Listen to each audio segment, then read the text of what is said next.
장기간 새로운 직장을 구하지 못해 극심한 생활고에 시달리다 우연히 인터넷에서 고수익 알바 모집 글을 보고 지원하게 됐습니다.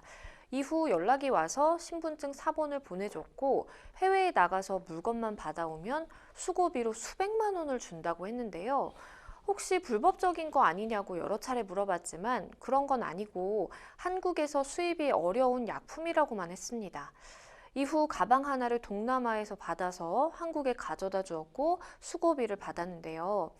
그 돈으로 생활비와 대출금을 갚을 수 있었습니다. 그런데 그로부터 1년이 지난 어느 날 집 앞에서 경찰에게 체포가 됐는데요. 경찰서에서는 제가 그 당시 건네준 가방에 필로폰 1kg 정도가 있었다고 하는데요. 저는 정말 본 적도 없는 마약이 그만큼이나 나왔다는 사실에 망연자실했습니다. 심부름을 하면서도 마약이면 어쩌나 하고 엄청 불안했었는데 진짜 마약이 나오다니 이 처벌받을 생각과 막 치매가 시작된 호러머니 생각에 너무 괴롭습니다. 이때 경찰서에서 2박 3일간 있으면서 무단 결근으로 힘들게 얻은 직장도 잃었는데요. 앞으로 저는 어떤 처벌을 받게 될까요? 지금 경찰서에서 조사받은 지 약 4개월이 되어가고 있는데요. 언제쯤 검찰로 넘어가서 재판을 받게 되는지 기소유예가 가능한지도 궁금합니다. 참고로 마약과 관련된 건 아니지만 오래전 여러 건의 전과가 있는데요. 이 부분도 형량에 영향이 있는지 알고 싶습니다. 일단 사회적으로 굉장히 좀 마약에 대한 이슈가 큰 상황에서 우리 상담자분도 나는 의도치 않았지만 혹시나 하는 의심을 갖기는 했지만 어쨌든 이렇게 마약을 좀 운반하게 된 그런 상황이신 것 같아요. 일단 고액의 돈을 준다라는 말에 속아서 마약 운반책 역할을 하다가 결국에는 이렇게 처벌받을 위기에 놓였는데 결국에는 우리 상담자분 어떤 처벌을 받게 되는 건가요? 네, 일단은 뭐 본인의 이 사건에 대해 이 내용을 제대로 인지하지 못하고 이제 범행에 네. 가담하신 음, 부분까지는 제가 충분히 이해를 합니다만 어쨌거나 이제 운반책이 되신 지금 상황인 거고 그렇죠. 소위 이제 그 마약 드라퍼라고 이제 하는데 근데 우리 마약류 관리법에서는 이게 이제 마약 운반책에 대해서는 그 마약 종류에 따라서 이제 형량을 좀 달리 정하고 있습니다. 그래서 네. 이제 소위 알고 있는 이제 대마 같은 경우에는 1년 이상의 이제 유기징역에 처하게 되어 있고요. 그 향정신성 의약품의 경우, 그러니까 아까 사례에서 나온 필로폰이겠죠. 네. 최대 10년 이하의 징역이나 1억 이하의 벌금이고, 최근에 굉장히 많이 문제가 되고 있는 펜타닐 계열의 마약류는 음, 최소 5년 이상의 징역에서 최대 무기징역까지도 선고가 될 수 있기 때문에 마약의 종류에 따라서 이제 그 형량이 음. 좀 달라지게 되어 있습니다. 일단 우리 상담자분 같은 경우에 경찰 조사를 받은 지 한 4개월 정도가 지났다라는 말씀을 해주셨어요. 그러면 이후에 절차는 좀 어떻게 진행이 되고 그리고 어느 정도의 시간적인 그 시간이 소요가 될까요?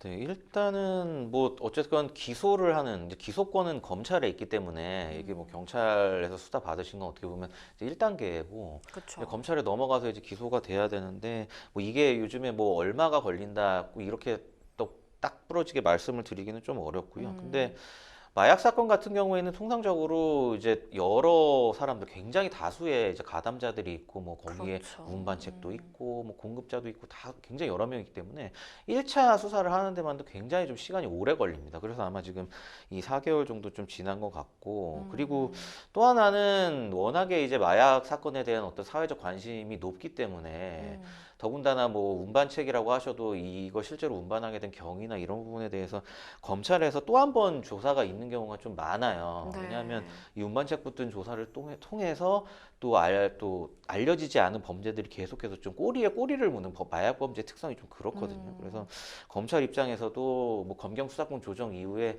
송치가 되고 난 다음에 별도로 이제 소환 조사를 하지는 않던데 마약 사건의 경우에는 별도의 또 소환 조사가 있을 수도 있습니다. 그래서 그래서 공소가 제기되기까지도 좀 시간이 좀 소요가 될 수도 있고요.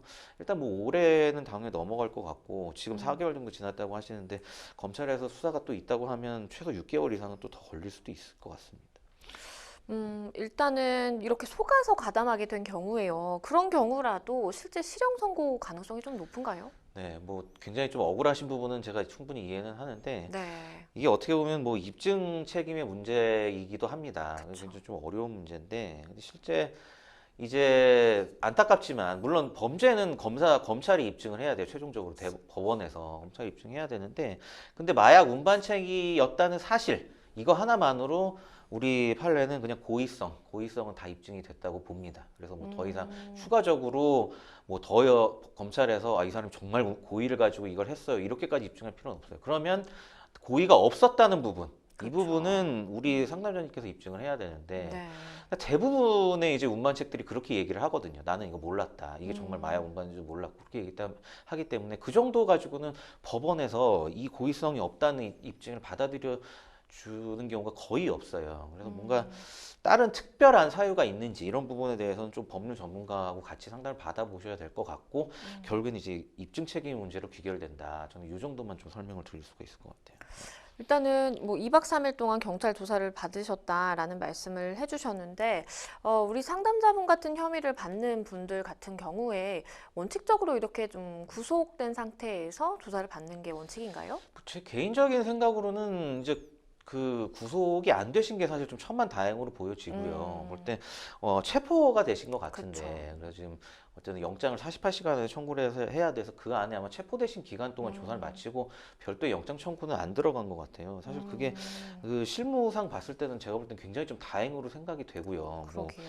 마침 뭐 아니면 뭐 자백을 정말 이제 처음부터 자백을 하셔서 이런 부분이 좀 반영이 된 것 같고요.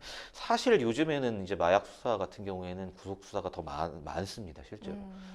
많기 때문에 아마 이런 부분들은 본인 입장에서는 굉장히 좀 다행으로 봐야 될 것 같고, 그 이제 뭐 모르겠어요. 검찰에서 어떻게 판단할지 모르겠지만 일단 구속 수사를 받지 않게 된 부분은 굉장히 본인 입장에서 좀 다행입니다, 지금. 그러면 이렇게 내가 마약을 운반하고 얻은 수익이 있잖아요. 이 부분은 좀 어떻게 될까요? 네, 그분도 그 마약관리법 제 67조에 필요적 몰수 사항으로 정해놓고 있어서요. 네.